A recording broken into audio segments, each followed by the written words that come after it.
podcast that floats down here.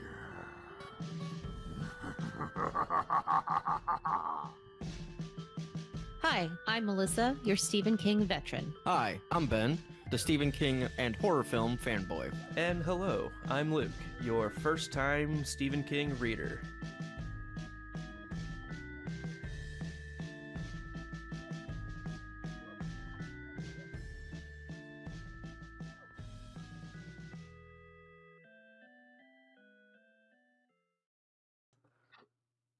Hi, we're here. Hi, how's it going? We are here discussing Lisey's story by Stephen King. In case you didn't know, It's a theme. if you haven't caught on by now. This book was published in 2006. It is, at least my copy, is 513 pages. The dedication is for Tabby, as it should be. I am joined, of course, as always, with Luke and Ben. Hello, gentlemen. Hello? Howdy. And this is the back cover synopsis. Lisey DeBuscher lost her husband Scott 2 years ago after a 25-year marriage of the most profound and sometimes frightening intimacy. Scott was an award-winning, best-selling novelist and a very complicated man. Early in their relationship, before they married, Lisey had to learn from him about blood and bulls. Later, she understood there was a place Scott went, a place that both terrified and healed him, that could eat him alive or give him the ideas he needed in order to live. Now it's Lisey's turn to face Scott's demons, Lisey's turn to go into Booyah Moon. What began as a widow's effort to sort through papers of her celebrated husband becomes a nearly fatal journey into the darkness he inhabited. Perhaps King's most personal and powerful novel ever, Lisey's story is about the wellspring of creativity, the temptations of madness, and the secret language of love. Okay. Supposedly. Secret language. Sure. Okay.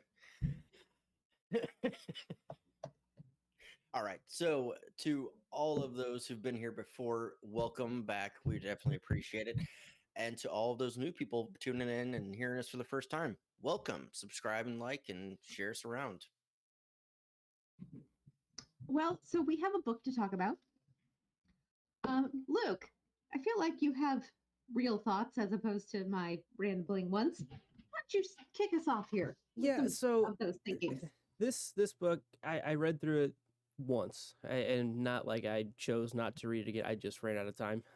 But it was also, as I was getting through it, was one of those very linear stories that it wasn't too terribly difficult to kind of follow throughout and remember all the parts. Even though it's a fairly long book compared to some of the other ones that we've done, I didn't have very much difficulty remembering back, like, oh, very early stuff that seemed like, oh, if I didn't catch that, I'm kind of screwed at the end. Like, I didn't get that feeling at all. It just kind of flowed relatively naturally, I thought, kind of like Dolores Claiborne did. Like, I think you go through that one time, and it's almost like retelling its story enough that it's catching you up along the way. It was easy to follow, I guess, is my main first thought, and not in a bad way, but the main thing that I kind of got from it as the overall theme, obviously there's suspense and thriller aspects of this, but it's really more about sorrow, I thought. And yeah, I didn't have the back cover to read, but I mean, it's clearly mentioning things like that as well.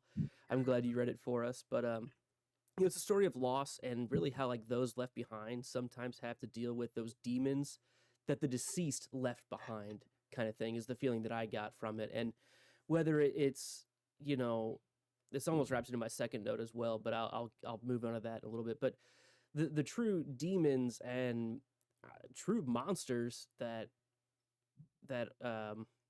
what's his name? I can't think. Scott Landon. I was like, Paul. That's not Paul. He died even earlier. But yeah, like that Scott Landon lived through, and obviously our main character here, had learned about those things throughout their 25-year marriage, but it's in the 2 years following his death that she finally goes back and tries to, I don't know, almost come to grips with what that meant and what it still means for her to move forward in her life, I guess. And I don't know, I thought it went through a lot of different aspects of dealing with loss, and I thought it hit a lot of those points pretty well.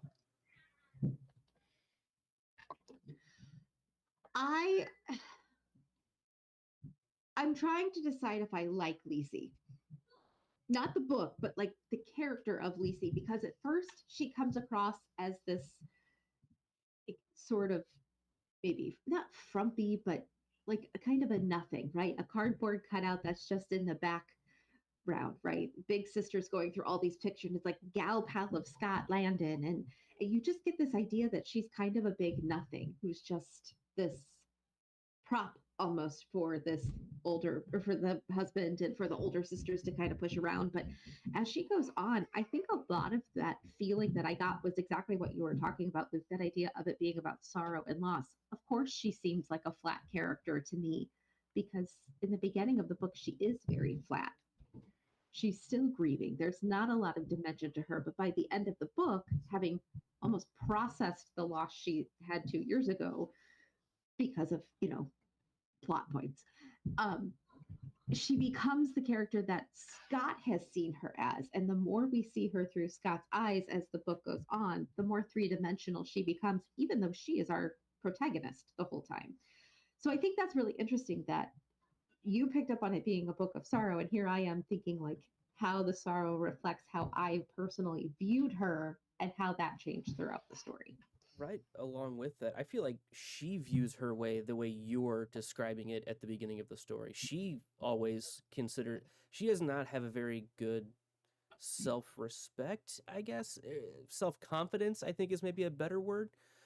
Because she just thinks, why would this brilliant writer ever like me, kind of thing. Like, consistently, he's trying to convince her in these flashbacks, like, no, like, you're something special, right? And she just brushes it off, right? She's what, the fourth or fifth daughter of all girls, so like, and I think there were 5 total, and she's the youngest, right? And so I think she grew up kind of getting, little sibling syndrome of like, oh, no one notices me, so why would I ever be noticed? And so she doesn't know how to deal with that when she is. And so she just doesn't internalize that until way later when she sees it through his eyes a little bit better. Well, and even at one point, one of the sisters even says, like, Lisey, you always take care of us. Oh, that's Scott. No, Lisey, it's you. You always just take care of everything. Mm-hmm. And I don't think she ever noticed that they noticed. Yeah, she didn't notice that she did it. That's kind of the whole point that you two are getting to it as well.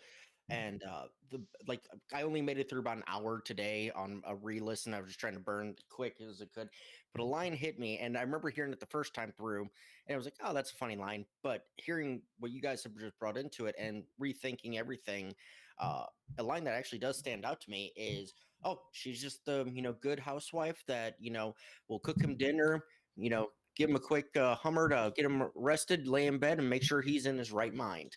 And that's who she thought she was for 25 years, because she was the one that, like, the first ever sexual experience he was able to have with a normal person. He felt at home with her, and he's telling her this, but she never realized it because she's still internalized of, I'm just here to make him happy.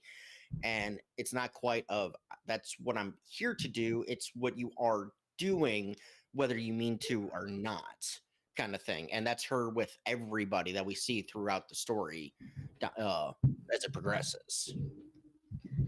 So for me, I think Lisey is a very original character in the fact that she's almost unoriginal, if that makes any sense. She's very like, normal. Yeah, like the everyman, only like a housewife, right? That's not Dolores Claiborne. No. That's the chick from Gerald's Game whose name escapes me. Oh.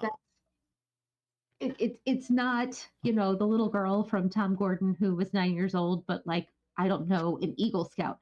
Like, she's just a normal, like, not that she's nothing because she ends up being not nothing, but there's not a lot to her at first. Yeah. I thought that was really interesting. And part of me wonders how much is that is based off his wife, because this is, this obviously comes from the idea of God, what happens when I die, right? This book was written kind of post him almost dying from a car accident. And, what would she do? And like, I hope this isn't a reflection of her, because I bet she's way cooler than this personally. Or maybe she only sees herself like this and King sees how cool his wife is. And this is like, this like ode to her a bit. Yeah, and it is definitely an ode to his wife and to kind of parlay what would happen in the untimely demise of Steve and everything. But it's also a bit on the cocky side, coming from him as the writer of, oh my God, I know all these people are going to do this to my. And it's like King comes across, at least reading this book, as a guy who loves his work but hates his fans, or at least some of his fans, because, and I get it, I could never get it. I could never understand how much assault and vitriol and everything he's taken on in his life from people. Well, yeah, we need this, we need this, we need this. Give us this. So that can only come from him. But at the same time, it's like, at least the way it's written in this book, he thinks very little of the general public, at least. See, I thought, like, I'm just going to take it a completely different way. I don't disagree with you. I just didn't see that side of it. I thought of it more as, like, how self-serving do you have to be that you've predicted your own death and you are that insecure about it that you have to write it out in a book to process it, even though you won't be there, so who cares? But I don't really mean that. That was sort of my like. No, I know. That kind of goes into my quick note here of it's just a badly titled book. And it kind of ties into Luke's thought here, and I'm not trying to jump on any of it. But it's I already did. It's okay. Yeah, I know. That's why I I'm like, already okay. did. So go for it. So, but like, it's a badly titled book because this isn't Lisey's story. This is Scott / hyphenated Stevens' obituary story, told from the perspective of my wife. And that's basically it. And so it's like one of those, like, yeah, you're reading, like, okay, this is Lisey. She's getting through the trauma. She's supposed to do this. And then halfway through the book, it's all Scott all the time. And it's like, okay. And not saying I dislike it. It's just not where, I would have expected it to go based off the descriptions and everything like that. I almost wonder if that's almost normal, though. Like, having not lost a spouse, knock on wood, yet, I don't know what it would be like to process that, because I haven't been married for 25 years, but it's pretty damn close. It's been 18 and a half. So it would be really hard to figure out what life was supposed to look like, especially if I didn't have my kids, because at the very least, if something were to happen, like, I have to function. I don't have an option. But if not, like, how do you float through life like that, especially when your whole life revolved around their crazy life? I kind of see that she needed to process through what his life was so that she could then almost like develop her own, because she never had, not that she didn't have a good life and that she wasn't a full person, but how do I continue when so much of what I chose to be revolved around something that's not there anymore? I can kind of see it. As the audio producer in the room, real quick, I'm getting a lot of noise from you, Melissa. I don't know if it's your desk or tap your headphones for me. Make sure one more time that we're not coming through your. Okay, no, I think it's. Are your hands on your desk? Is that what it is? Might be my legs playing with the table. Let's try this. I think that's what it is. Yeah. Hi, friends. Okay, because I was like, it's one of you, and then Benji's been muted, and I was still hearing it. So I knew it wasn't me, but I wasn't going to be mean. I'm like, no, okay, and I don't hear it, so it must. Right. So that's my job. Anyway, I think that's a really good point there, Melissa. I mean, I was listening to almost everything you said. No, really though, like it's a realistic thing that she's going through, right? And it's an extraordinary supernatural version of it through what she goes through, but we'll get to that here in a little bit, the kind of extra special things about it. But yeah, I mean, this really does seem like he's writing specifically not necessarily about himself, but someone similar to him, and a wife that's not his wife, but a wife, someone who's, yeah, maybe someone that sees herself this way and has to be convinced that she's something else, that she's something, hey, like a real human, which stinks because I think she always felt loved by him. She never felt like that was a bad thing. And it wasn't like he was abusing her, like forcing her to feel that way. She just internalized that she's the support character to his story the whole time. So I do think that I disagree with Benji that this is badly titled a bit, because I know you were making a joke about, hey, it's more about Stephen King running through his own story, but I do think this is a story of her figuring out what she really has to offer and gives herself a chance, kind of thing. But this really feels like a story about what his wife Tabitha would have to go through, right? I read an article after I finished it this afternoon that after his van crash in 1999 that almost killed him, and like there's been a lot of apparently this was a rougher time for him, and a lot of going against maybe some norms of the life that he had created to an extent, and some of that comes down to what could look like fan bashing on guys. Just can leave it alone. Like, you don't have to become space cowboys about every single little thing. Like, you don't have to go Illuminati level into each and every one of these little things. But like that, along with the hawks that, if he was dead, would be prowling around their estate at all times, trying to get whatever notes, whatever unfinished novels there are. And like, yeah, I think he does portray that pretty well on what it might look like for his wife in a situation like that, who she's not the person that created these stories, and she might not even know where to find these. Like, yeah, she's involved to an extent with, I mean, he always, in many of the forwards by the author or notes from the author that a lot of these books have, he always references how, like, that's his major critic that he listens to. It's like her voice is the one that carries furthest. If he can impress her, he feels good about the book, kind of thing. And not a bad thing to do, because clearly she's a big part of his writing process. But I think this was definitely more introspective and, yeah, a bit of a love story for his wife to an extent, of saying, like, I see you and I realize what you do for me. And yeah, they do have their own, every couple does their own little quirky, cutesy names, or whatever jargon between the two of them that means nothing to anybody else, but you can say that to that one person and they know exactly how your day was, kind of thing. Or that's just that one united front of language that goes a long way. That, I mean, hell, even on a podcast, you have relationships like that, right? Like, during Drinks and Those Things, how many inside jokes could we have just dropped that everyone would have laughed? Like, we would have been cracking up, and nobody outside of the show would have any idea that's how a relationship works, right? You develop a language between yourselves. And I think, even though it was really painful to listen to, which it can be when you're hearing a couple talk like that, I think it achieved the goal that it was intended. Yeah, but because it is I painful agree. to overhear. Yeah, I mean, I agree with you that the language was true. It's just the reliance and the overuse and the repeating. He did the same thing in Cell. He's having issues where same thing in Cell.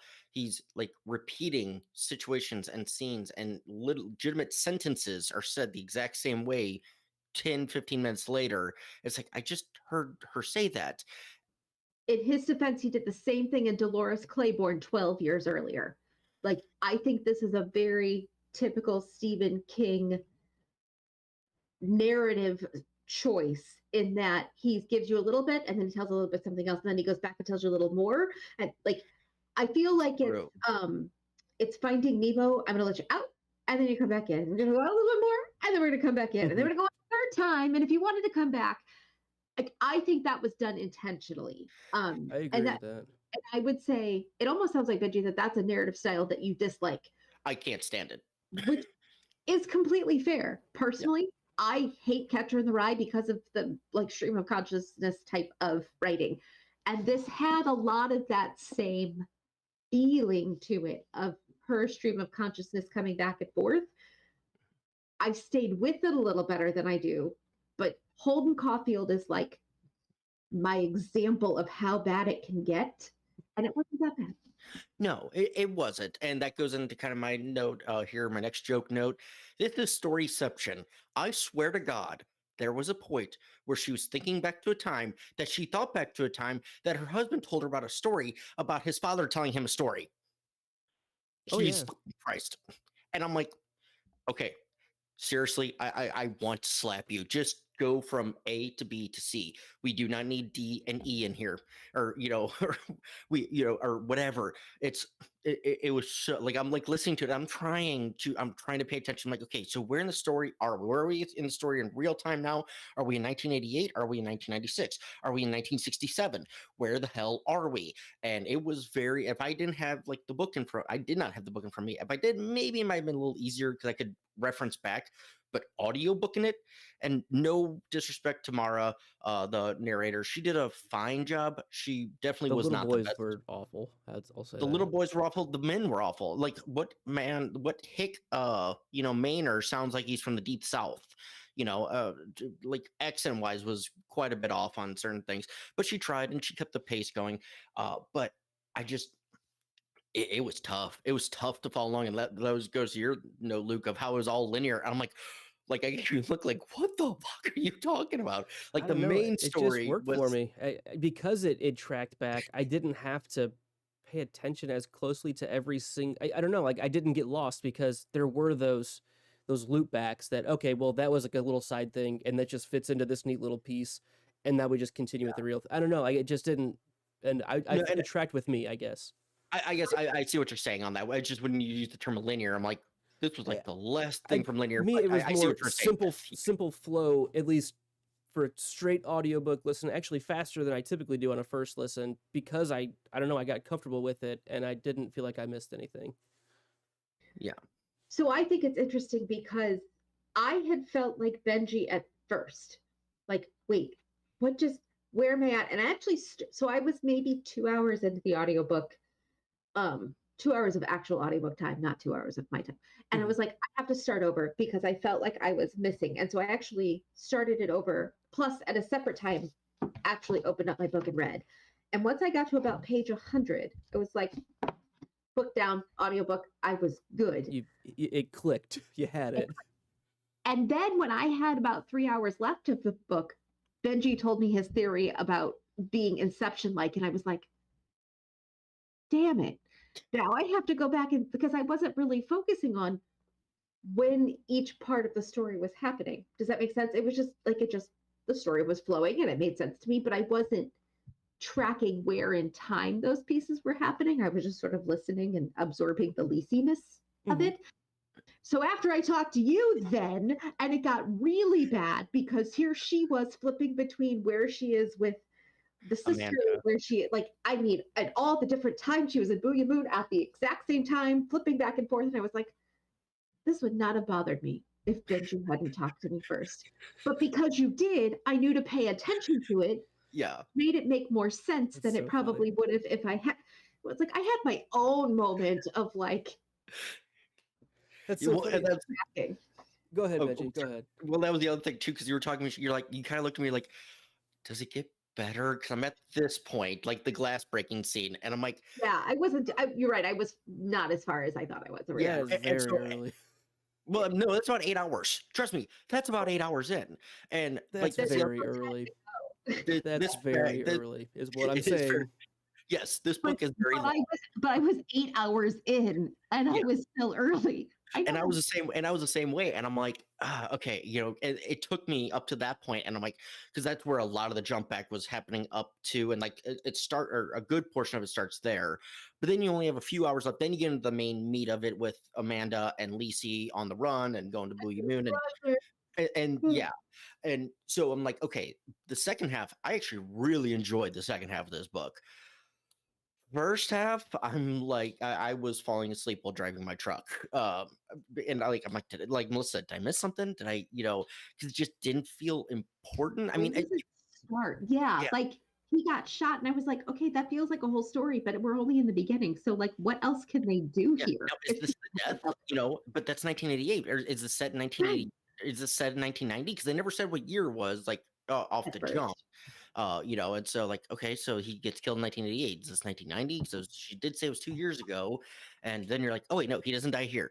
Okay, and So you're yeah, trying to like piece together I the. get what you're Go ahead. saying. It just like we know he died 2 years before, like before this. It never Yes, matters how many times she flips back. That's why I guess why I let it go. Like I'm usually so anal about following where exactly. This just doesn't matter. None of it matters. What time period any of this happens? It's he's either young, they're either about to get married, they've been married for 5 years, or now he's dead. Like but those are the here's the only thing. 4 time periods you have to worry about. And But from again, we don't know what time this is set in yeah, for we a do. good. Not We know not that for a we know that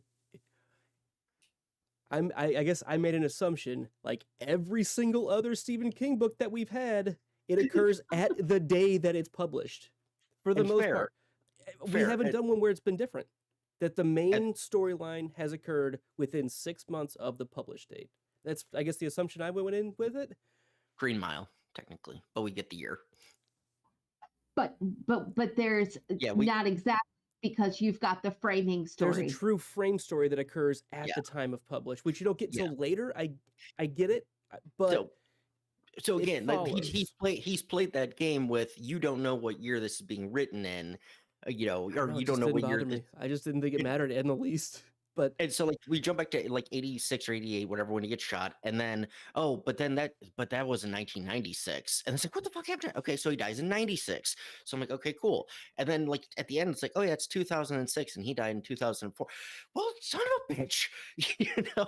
I mean, because it's like just it just racked my brain with it. I didn't mind it as the story progressed because everything tied together, but as I'm reading it, it was getting very annoying. And like I said, there was four stories deep into one train of thought. four And yes, layers in storytelling. I know our family, so we can easily beat that. But just saying. All right, so I'm gonna take a minute and jump back to the thing Luke said before, where it was just like all the other Stephen King books we've read. So I'm gonna do my which Stephen King book did this book remind me of moment. There were a lot.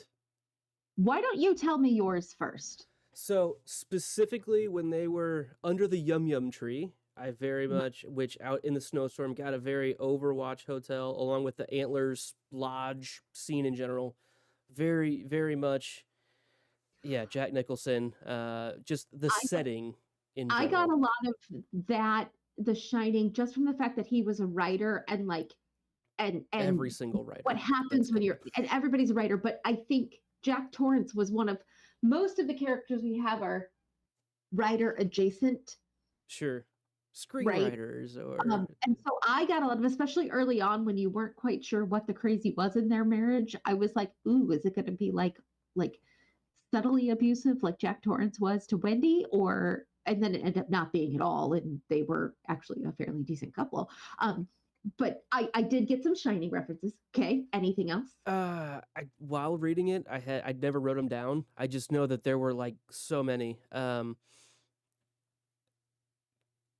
And that's okay. If you can't Yeah, think of I it. don't know if I'll be able to think of it right now. There were a lot but it wasn't as annoying as some of the other books where it's like, oh, he's calling back to this, he's calling back to this. Like, okay, we get Yeah, it. Shoot your load somewhere else. Like, you're cool. We get it. uh, Like, I got a lot of Dolores Claiborne. yes, overall, for sure. The way it was told, Yes, right? Like 1000% this agree would with that. almost be Lisey sitting and telling somebody this story just from her way of sort of processing through.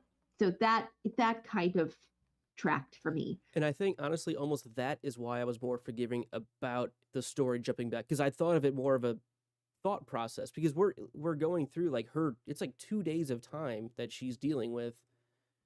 And yeah, I mean, how often do you sit there in a day and tell an entire story like without breaking or having to recall back for the person you're telling, like, hey, this is why that's relevant. Okay, now let's jump back to where we were. Like it just felt very classic storytelling to me, like Dolores Claiborne does.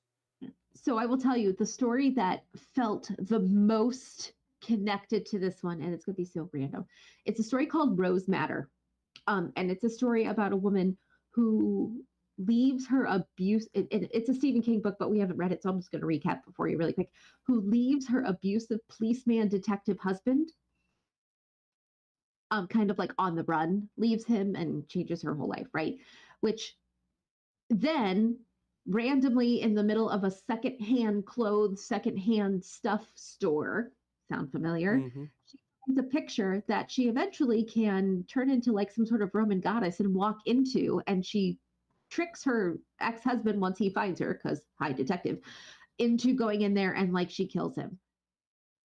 To me, I got so much of that with Booyah Moon connected to this like magical portal picture thingy from Rose Matter, that the more I saw the connection between the let's teleport to another place kind of a thing, I was like, oh, Scott's going to be a bad guy, because I automatically connected him to the bad guy husband in Rose Matter. And I'm glad that I was proven wrong, to be honest, because I really wanted to dislike Scott. Like I kept looking for it and I couldn't find it, to be honest.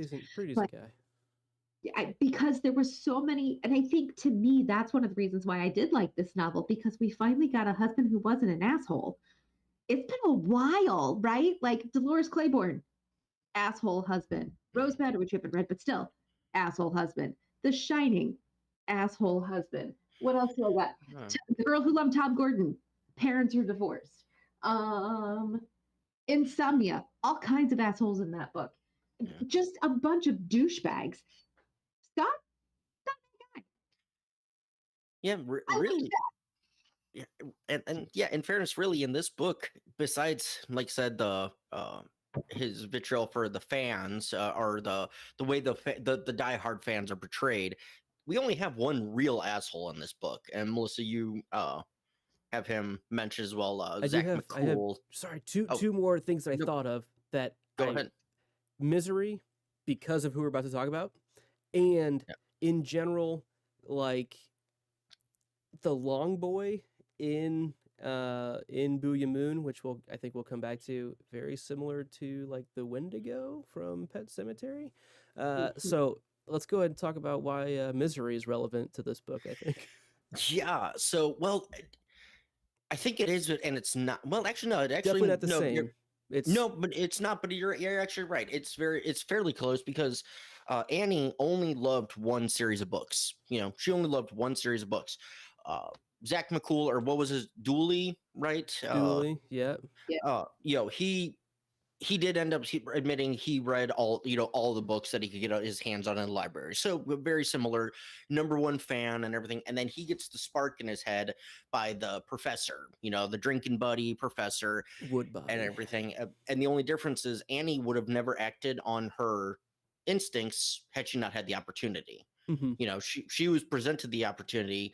Dooley purposely went out hunting, created the opportunity for it. And I will be honest, apart from the Annie Wilkes maiming scene, what he does to Lisey is probably one of the most grotesque things. I would not, reading this entire story and knowing, Misery, I expected that. I knew it was coming, or knew something like that was coming. There you go. Was not expecting what he did to her. And I'm glad she was able to get out of it and fix the situation relatively quickly. But it's like, just hearing about this, like, whoo, that made my chest hurt. Just yeah. And I don't know if we want to go. I don't really want to go into the graphic detail of it. It's something to read, and that's coming from a guy who's a horror film fan. Read Stephen King because I like the gory crap. This one made me step back. Be careful of can openers. Yeah. Mm-hmm. I didn't think it was that gruesome. We've seen worse. I think the Zach McCool storyline was completely pointless. I kind of do too. I was really kind of kidding Benji like that. No, that was definitely one of the more gruesome things we've actually seen in a Stephen King's book. Well, and here's the thing, we didn't get like the description. She wakes up with just the damage. She sees him coming and wakes up with the damage.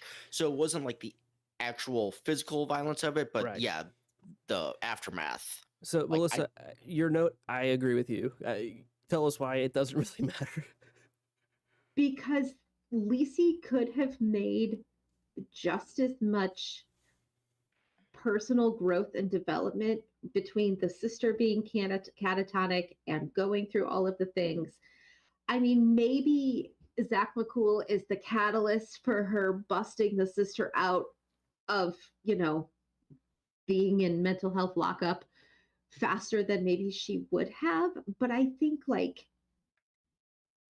that is exactly what her sister needed, was a trip to Booyah Moon, right? So great, let's save that, no big deal. Other than that, everything else, the story doesn't need it. I think she makes enough growth without it and could have gotten to the same ending point.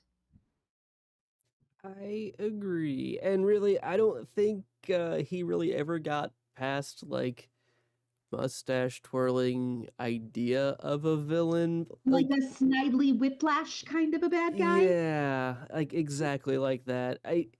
Obviously he gets his hands on her and does some damage, but there was never really an intent to kill her. Like he is really soft when it comes down to conviction as a villain. Like it never felt like she was in real Jeopardy. mortal peril Yeah. is a perfect term for it. Like definitely in danger, definitely not a safe place.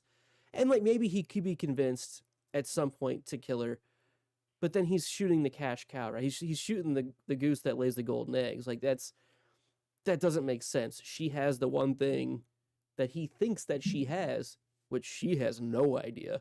She's like, I don't have anything. He's like, bullshit. Like, no, like, I don't have anything. Like, I've looked. I promise.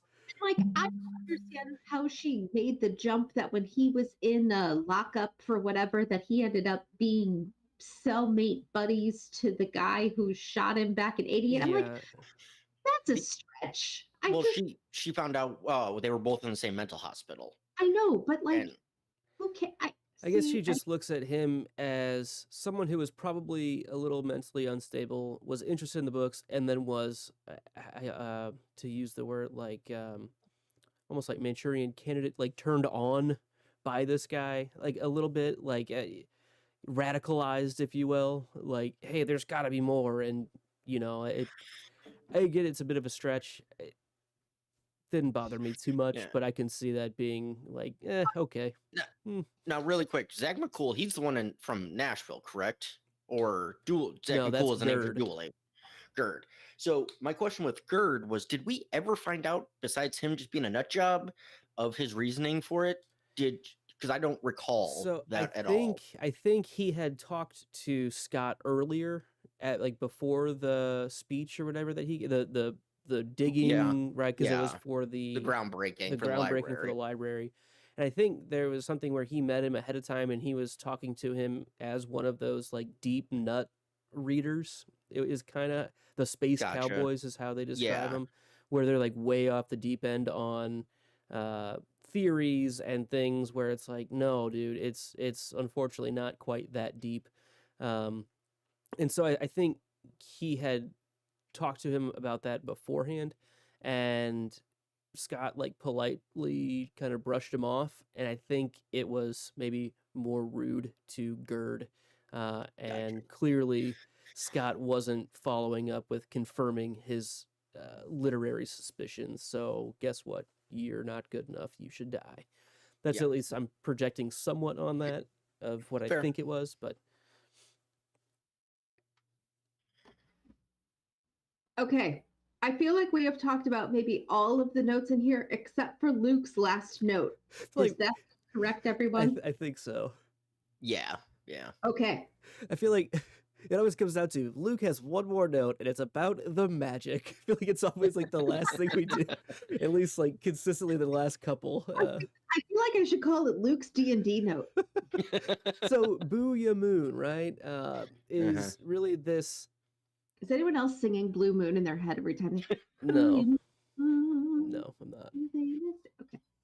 Okay. I would be drinking a Blue Moon if I had it, but I don't have it. That sounds good too. Those are good beers. So Bu Yamoon is this kind of, I want to call it a dimensional shift that Scott can do. He can go to this other world within our world somehow, to escape from reality and to heal rather quickly, and all these things where it also holds the pool or lake of creativity, right? It's the thing that I really, yep, and that's on the screen as well. But the thing that I really see as a similarity is almost like the Fey Wilds, with like fairy kind of jump over into a different plane of existence or different dimension, whatever you want to term it as, and you're surrounded by different beings that may be better than you, they may be godlike, they may be incredibly dangerous, but you're in a different realm, a different plane of existence, and obviously that kind of comes from like Irish Celtic folklore and mythologies. It's throughout many fantasy stories in general. Go read fantasy, you'll come across 'Cause plenty of Fae stuff. Go for it, Benji. That's just the ju- main. ju- It's all. Really, my ju- main point is that's what it makes me just a think of. clarifier on the Fae thing, because I know of one story, in fact, like show wise, like currently out that deals with Fae and everything like that. Are you also speaking about his Dark Materials? Is that I kind have of like never read or watched a single anything of it, but I'm okay? sure it probably qualifies to an It extent. has a very similar aspect to it, so that's where I was It wasn't likely sure. qualifies. Like And it every hits author does it different. There's yeah. no like specific defined. This is what the Fey Wilds are or anything. Yeah, no, and that's but once you said that, like, okay, and I can kind of process that to that 'cause that's my closest point of reference. The Uh, most simple version of it, Narnia. Okay, that yeah. is like I'm not saying it's a great one. It's the most generic and straightforward idea of jump over into a completely different universe that's somehow layered on top of ours in some way that you can certain people can easily transfer back and forth. Yes, and that's dark material. Like, yeah, even easier on that Hmm. route. But yeah, seeing it on that aspect, you're absolutely right. Because I didn't, I mean, I understood what he was saying. I was saying the same thing of it's an interdimensional kind of. I didn't layer it on top of the world, but you're right. And I It's don't know if it is. It's side by side to some yeah, extent. And there may be a time shift difference too. Time could go slower in Booyah Moon. It seems like it maybe does, which is why they heal so quick when they come back. I don't know. There could be a time dilation thing going on too. yeah, and I do like the fact that it's not just a meditation, like used as oh, he goes into like a meditative state, and then his body's still there. He's all gone. He gone. Like the nurse comes out. You start the first time you really hear about it is after he gets shot and he's in the hospital, and the nurse is like, "Oh, I could have sworn he was gone."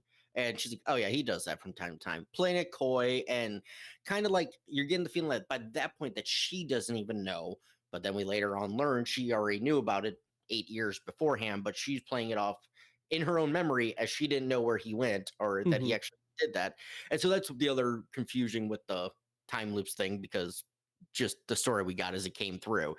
But I do like that fact that you're gone, and then we learn about his father and his brother and everything like that. Like, could the father do it originally when he was a kid and knew his kids could do it, or did he know his?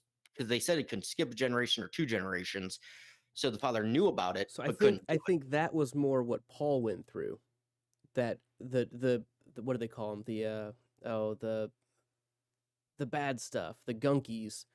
I think he was saying that was what skipped a generation in their family. They were plagued by whatever this evil is that I guess does come from that side. But it seemed like Paul couldn't make the jump. His father couldn't make the jump by themselves. Only Scott could. Paul started off being able to make the And jump, then but it was harder for him. And so they learned it was just easier for Scott to take Paul with him. And then eventually Paul lost the ability. so it really, I mean, that I forgot about that aspect of it. But yeah, it really is. And I think Stephen King even mentioned this in his after the book notes, his author notes, that it's really like just like a play on imagination to an extent. It's very, some kids call it Neverland. That might have been in the book that someone was talking about that. I can't Yeah. remember, but you know, it's just being able to escape. It was in the book because it was Lisey saying this later on, like, oh, some people lose that, but Scott never lost it, which is why he could write these stories, because he could get into the imagination, the pool of creativity with no setbacks. And yeah, like, most kids grow out of that. But I think the skip a generation thing was more of the evil thing, which Hence why he said, first off, I'm never having kids, and I'm not going to put that on him, because he knew that it would jump to more likely to his kids. But I thought it was a cool aspect to bring in that we haven't seen in a King book specifically. And I like that we, being the magical theory nerd that I am, I liked that we got a really in-depth view of almost like the mechanics of it and who can do it, what it is. It didn't seem like you had to guess a whole lot. It was pretty well laid out, which makes it that much easier to talk about. All right, here we go. Some questions. Question 1. How accurate is that depiction of having an inside language and an outside language in the sense of like a relationship or a marriage? How do you notice that in your relationships at all? What do you think?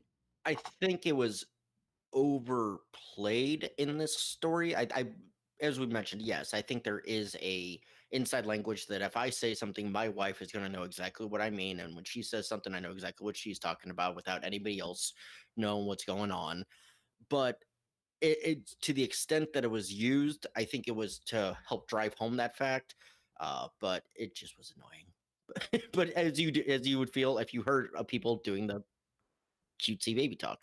Right. I think it's pretty accurate. I mean, to an extent. And yeah, this may feel like a long book at times, but we really do get incredibly limited dialogue between her and Scott, or her and the Scott in her head that she's just living through. But I think those are the things that you would remember easier. You wouldn't remember, oh, we talked about what we had for dinner. No, you're gonna remember the oddities that made that relationship special to you, I think, right? Like, oh, I mean, even if you've had a previous relationship and you had some of that, and you're like, it feels weird, like in the one I'm at now, like I almost said this, but like, you know what I mean? Like, sometimes that nomenclature can accidentally overlap, and you're like, I shouldn't have said that, even though it doesn't mean anything to that person, but to you, you're like, it feels weird. I don't know, like grimy a little. So I think my concern with it is that I don't notice it, and I couldn't tell you what mine is. And so I think that was I wouldn't say that it was overused. I think that was my like disconnect from it, because I have been married for a relatively long time for somebody my age. And I feel like we probably have that, but I've been doing it so long, I don't even notice that it's an inside language anymore. It's just what it is. And so I'm wondering if it's something that I would only notice when it's gone, 1, or 2, if it was played up because he, as a writer, because he has such a literary view of the world, can notice it and name that. And like they talk about the fact that it's this particular thing.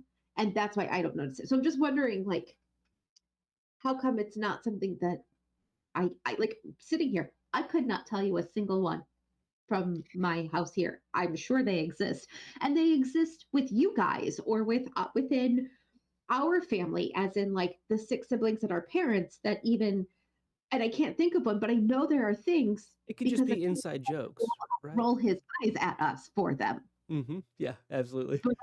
Right? Because he's the one who would do that. But I don't know. I know, right? Bob and Laura sit in the corner going, oh, Jesus, again, right? But I just think I couldn't tell you what they are. And she knew them too well. Like she named them as such. And that's the part that felt unrealistic to me. But then I realized maybe it's a story device, or he's a writer. To add on, I think there could just be some of his eccentricities of being the kind of writer and the very childish nature of who he is to an extent. I think those are some of the things that she fell in love with, though. Those are the things that separate him. So it probably was more relevant and prevalent throughout their marriage. So, like, yeah, those are her hard ties where, I don't know, like, it could just be those are the things that she remembers, right? Especially as she's going through his things for this 2-day period kind of thing. Maybe she hasn't remembered them for the last 2 years. Right. It's It's now just one after the other, like over and over again. where she's at. Okay. Mhm. Question 2. I particularly like this one. What role do siblings play in shaping both Lisey and Scott? And then that's part 1. And then part 2 is, how then did those relationships with the siblings impact the marriage that they had? I Like think this.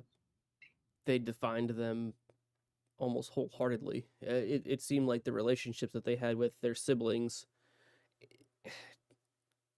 designed these two characters to an extent, in my opinion. And yeah, there's a lot of interplay on their 25 years of marriage that Lisey was the supportive one, Scott was eccentric, successful book writer, and loved her. I don't know, like just because he was the guy that took care of his older brother because he had to, because his father's weird abuse, mercy abuse kind of weird thing, which we didn't really get into, but I don't think we need to necessarily. Um, I think all of those events shaped both of them almost 100% until they met each other. Agreed. And even after they met each other, we didn't get much about Paul until later on. Actually, no. Actually, one of the first nights together, their first night of marriage, she learned about Paul and learns majority of the The story. pre-honeymoon. That's when No, she learned about Paul.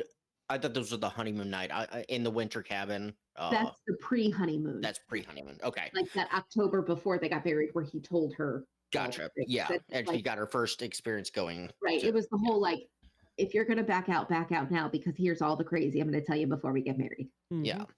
And so, but after the marriage, he takes on a supportive role of her sisters, or at least her sister Amanda, because he could see in her what nobody else could as well, bringing her, I believe, yeah, he brought her to Booey Moon as well, and found her and pulled her away.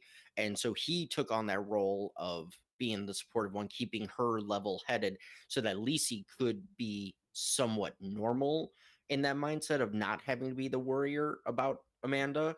And then once Scott was gone, then that's another thing that we haven't touched on. Lisey got hit with it again now, and now she has to be the one, because her other sister's just like, I don't care. And she's trying, but she's got her own life, own stuff. Lisey's alone and everything, so Lisey can deal with it, and she's got the money, so she can deal with it kind of situation. And I think that played a big part into her happiness for the 25 years, where she didn't have to be the main crutch of Amanda.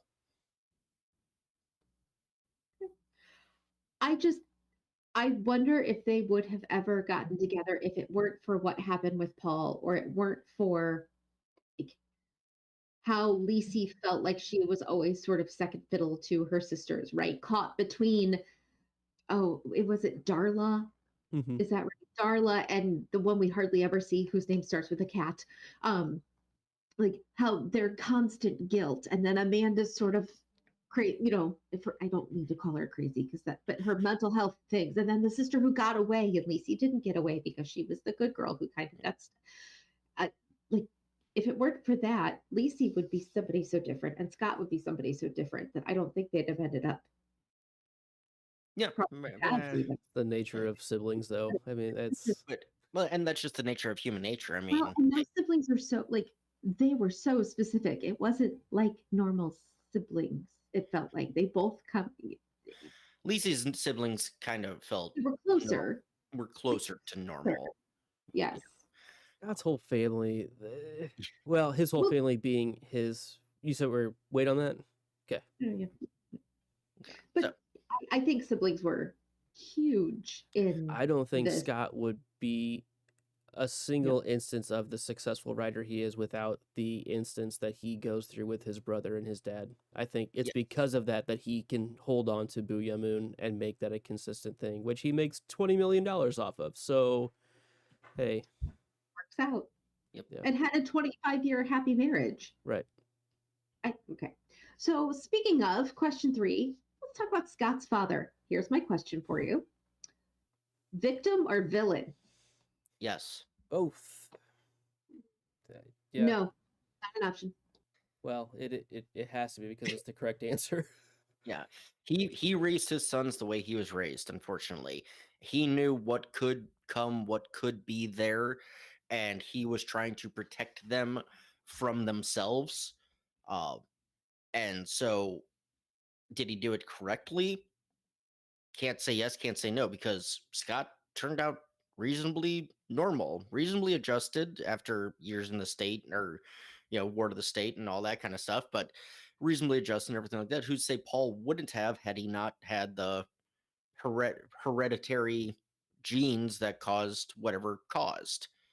And so is he a villain? Is he an asshole? Absolutely. Is he a villain? Kind of, but it was, I genuinely think it was actually done out of care for his sons. Misguided as it may have been, it was done out of care for them. But he was still abusive, like early on. I don't know. I agree.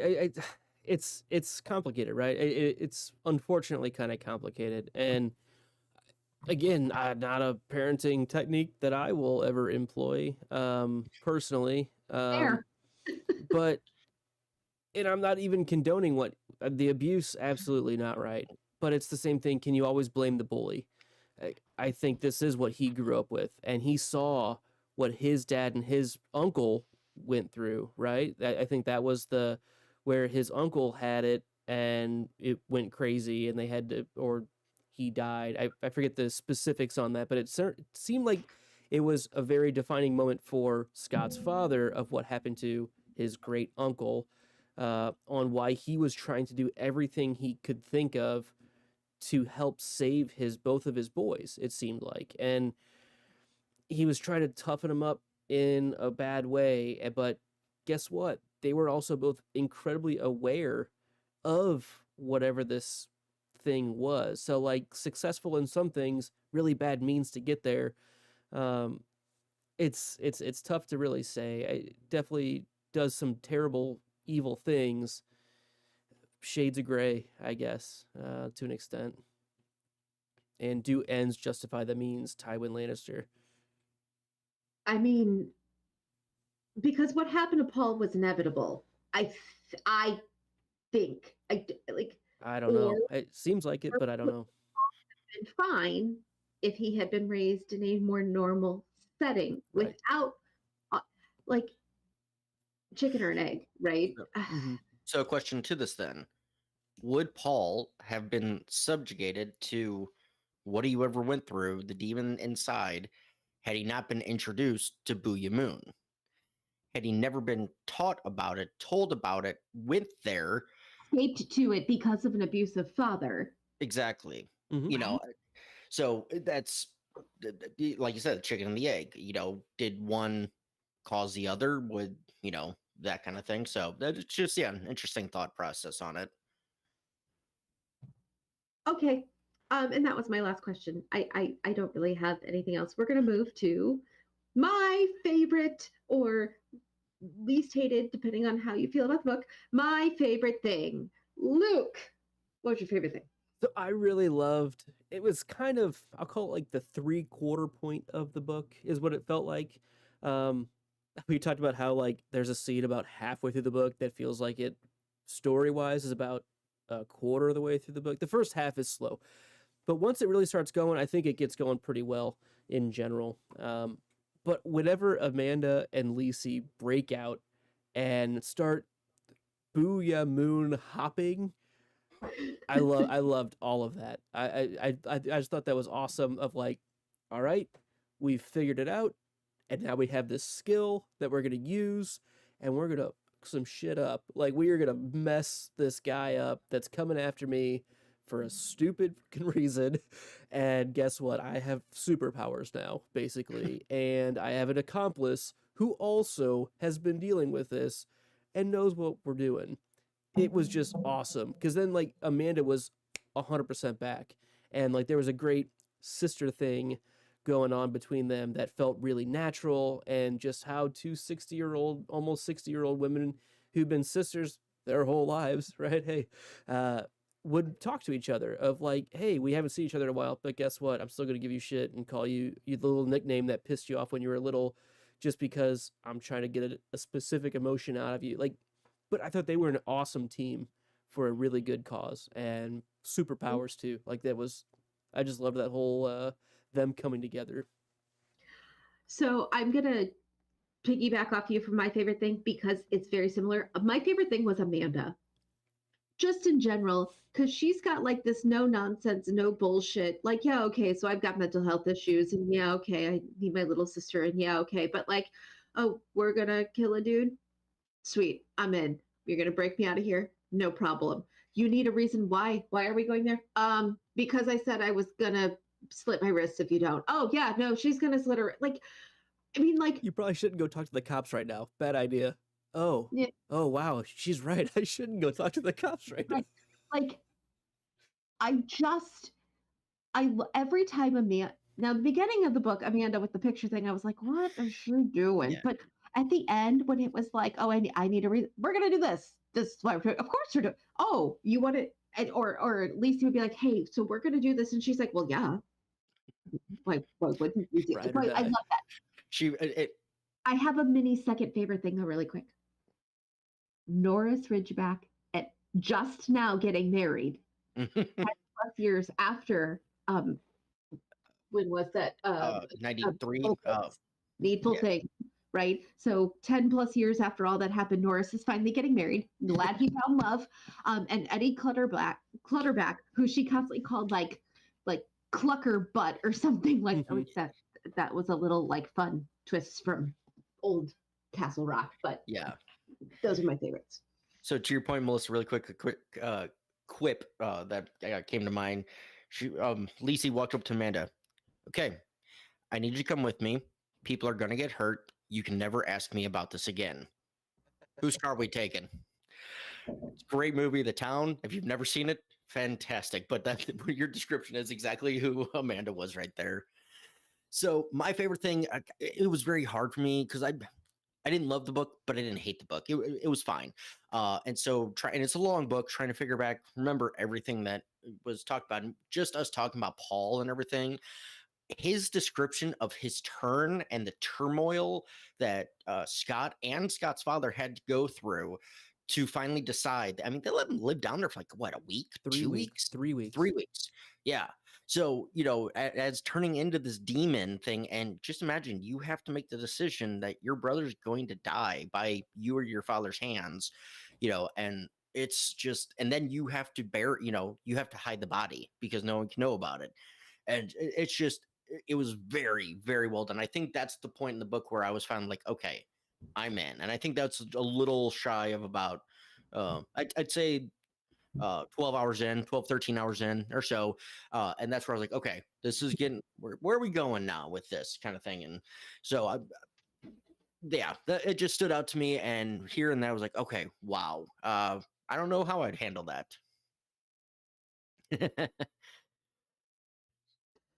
Okay.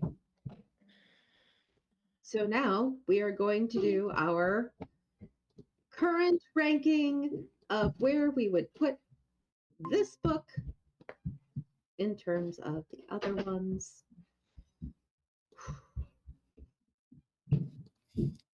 Making sure you guys can see my presentation. Yeah. Just it's on can't see screen. number 12 because it says Oh, number 12 is- presentation. It's a Girl Who Loved Tom Gordon. Tom Okay. Gordon. Okay. Oh man. Okay. Wait, so I'll give you guys a second to choose. All right. Thumbs up when you're ready. There are some problems with this list. Yeah. Agreed. We do not have another 90 minutes to discuss the problems with the list. all admit there are problems with the list. Yeah. 1, 2, 3, enter. Holy cow. That's the Okay, closest we've wow. ever been. For Yeah. a long time, at least. Okay, so I picked 9 simply because, like, I didn't think it was quite as good as The Shining, and they both picked 8, putting it just above The Shining. So, an overall ranking, it does fall now just over The Shining. It moves to number 8, and everything else slots down 1. I'm going to work on that Okay. while the rest of you start talking about your. I don't even know what we're doing. Final thought. Benji, final what's your final thought? Okay, well, final thought. First of all, going to my ranking thing, I'm kind of upset that I went with that because I was just trying to bring it up just one above Cujo. I did not want it above The Shining. I figured you guys would go lower, and so Absolutely damn it. not. Okay, Definitely better so than Shining, in my opinion. Just that was the main thing. I was like, it's not better than it. It's better than The Shining, but also Gerald's Game shouldn't be higher than it. And I think I voted for that at the time. Yeah, I agree with that. But okay, but so my final thoughts for this book, and kind of like Luke, I was reading some things. I always like to go to the Audible, like the Amazon reviews, and like I like to go through like 4, 3, and 2 because I don't like the 5s and I don't like the 1s because you never get a true aspect with those. And one of the ones that stood out to me, this person put, I've read probably 45 to 50 Stephen King books. Was this my favorite? No. Was it the worst? No.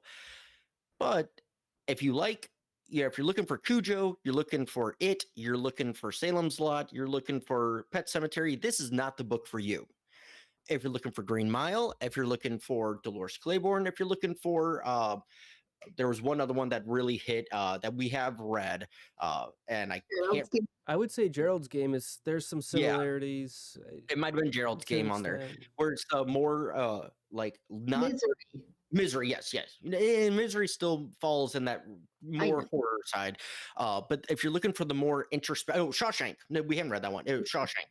But like if you want Green Mile, Shawshank, and even Dolores Claiborne, this is the one you're gonna like. And this is kind of why, yeah, I'm fine ranking it a little higher. I'll accept these rankings here. Kind of have to.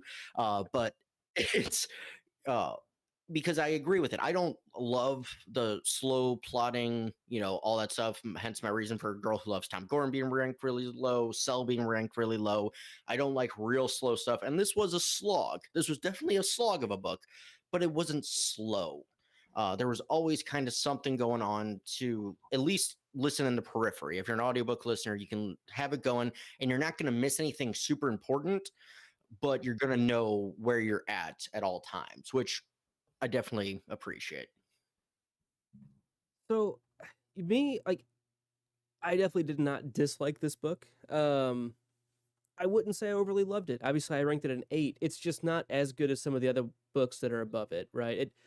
I think it does exactly what it's trying to accomplish. So I think it's a very successful book for what it's trying to do. A couple of things probably could have been cleaned up or left out. Like the Zach McCool stuff was probably the softest thing in the book to me.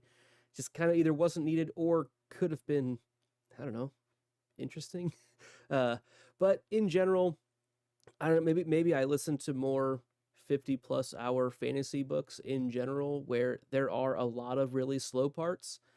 And so when it takes 8 hours for the story to get going, it doesn't necessarily a hindrance to me. Like that doesn't bother me too much. I'm almost just primed for we're good. Like that's like chapters 1 through 5 in my normal reading ventures, I should say.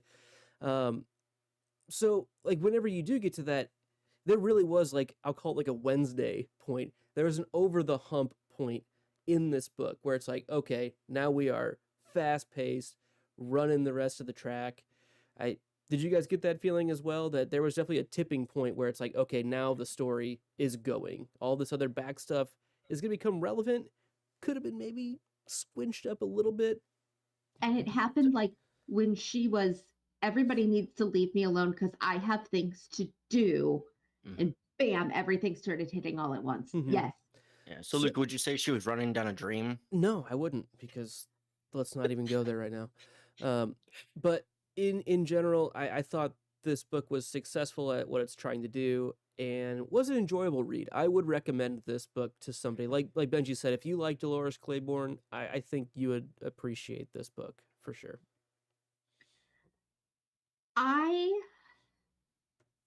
So I will tell you, I have a bit of a bias on anything he's written after the year 2000 because the few books that I tackled prior to starting this whole show with the lugheads on here with me, I did not enjoy. This was not one that I had read before, but in general, the books that I had read that were published post 2000, like every time I read them, I was like, oh, it's another one of these. Oh, it's another one of these. I talked about this last time, right? It's the John Grisham effect. Like you read 3 or 4 of his early novels, you're like, oh my God, these are amazing. And then you read 10 more and you're like, I could have told you what was going to happen before I picked up the book because it's the same thing that happens every time. That's how I felt with a lot of the more recent, I say more recent, but I'm talking 20 years ago now. Oh, sure. Like once I hit that point, I realized though that I was also 20 at that time. And I had probably read 25, 30 Stephen King books by the time I was 20, 25, but I lacked life experience. And so I'm really glad I kind of stopped with him for 15 or so years because you could catch up. So I can, yes, because the books I read by the time I was 25, the ones I liked were the ones that he wrote between the ages of like 20 and 40. I couldn't get the ones that were written from the perspective of the 40, the 50, the 60-year-old because I didn't have that life experience. And now that I'm on the lower end of that second age group, but still in it, and I can see it coming, and I can see the grown children, and I can see the decades of marriage. Like that is very relatable to me. I'm starting to feel more open to them. I liked Lisey a lot better than I thought I was going to like her after my second attempt to start, right? I started the book. I was like, I do not like this girl. She is driving me crazy. She's so boring. And then I changed my mind because she changed her mind about herself. And I was like, and now I finally feel like, because I thought I liked Cell, but it was too, let me just stir together old plot points for me. This one, I finally feel like, okay, I will buy into his new stuff. Again, 20 years of new. I will give it a chance because there's still some really interesting things happening there. And I'm glad I'm feeling this way because the next book is one that I have read and I cannot tell you what happened. I have no idea. I just remembered liking it. Yeah. So I'm hopeful that I have a better perspective now going into it. Me too. Yeah. And from the reviews I read on that one, it is very good. I'm looking forward to it. So That's interesting because I distinctly remember going, this is awful. But I could not tell you what it is. I had to look it up for a little synopsis thing. fair. I bet fair. So with that said, make sure you're following us on Twitter at Floats Down Here on Twitter and Instagram. Send us your smucking emails to floatsdownhere@gmail.com. I've been saving that for 3 smucking weeks. Okay, That was so just perfect. saying. That's so good. Make sure you find us on the podcastthat.com. Subscribe and rate us on iTunes and on YouTube under Drawbridge Media. Hey guys, nice show tonight. I was happy with how this one went. But for those listening, if you didn't know, this show and all of our shows at thepodcastthat.com and I guess Drawbridge Media as well are produced with the love and support of our really wonderful Imaginary Legion patrons. You can learn more about our fun reward tiers and stuff like that at patreon.com/stayimaginary. In March, we'll be reading Duma K. I think I'm saying it right because it's an island. Edgar Fremantle's life has taken a turn for the worse, so he leaves Minnesota to start over in Duma K, Florida. You'll float too. Stay imaginary. Thanks. The podcast that floats down here.